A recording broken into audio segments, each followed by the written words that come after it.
Hello friends मु प्रीतिदिपा परिडा पुणी थरे आपण मानक स्वागत करुच्ची एक नवा मोटिवेशनल वीडियो को जहाद्वारा आपण जीवन में निश्चिंत रूपे परिवर्तन आसो। आपण माने यही वीडियोटी को निश्चय शेष पर्यंत शुणिबे। जीवन रूपक बाटरे आमे बाटोईटिए, संसार रूपक रंगमंचरे आमे गोटे गोटे अभिनेता अभिनेत्री जार जीवन डोरी सही चिन्मय सत्ता हाथ रे रही। से आमको जेमिति नचौछंती आमे तांको इशारा रे नाची थाउ। जन्म मृत्यु रोग शोक दुख जहा किछि भी आमे सम्मुखीन होई थांती से सबु तांकरी माया।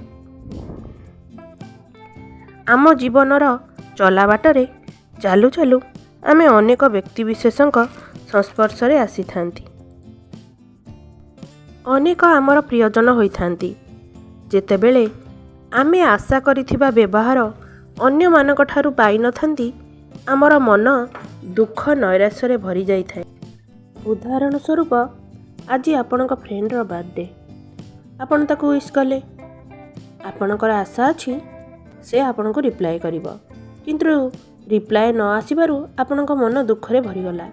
सेही परि अनेक घटना घटी थाए जा आम मानक मन रे दुख सृष्टि करि थाए। कारण आम प्राण सही व्यक्ति मानक ठारू उत्तम आचरणर आशा रखि थाए। आमे भाभी थाउ से मो सहित एमिति किपरि करि पारला। आम मनरे अनेक क्षोभ जंत्रणा क्रोध आसी थाए जहा द्वारा आमर अंतर प्राण विचलित होई थाए।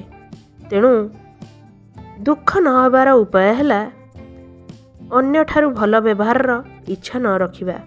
अन्य लोकर प्रतिकूल व्यवहार कले ताकू स्वीकार न करिबा। एपरि भाविबा नहीं कि से मो प्रति एपरि व्यवहार करिबा उचित नुहे। मो प्रति स्नेह सौहार्द्य सम्मान थिले से एपरि करि नथांता।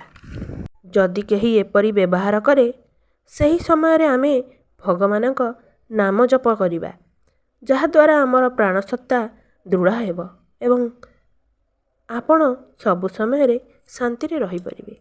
Thank you all.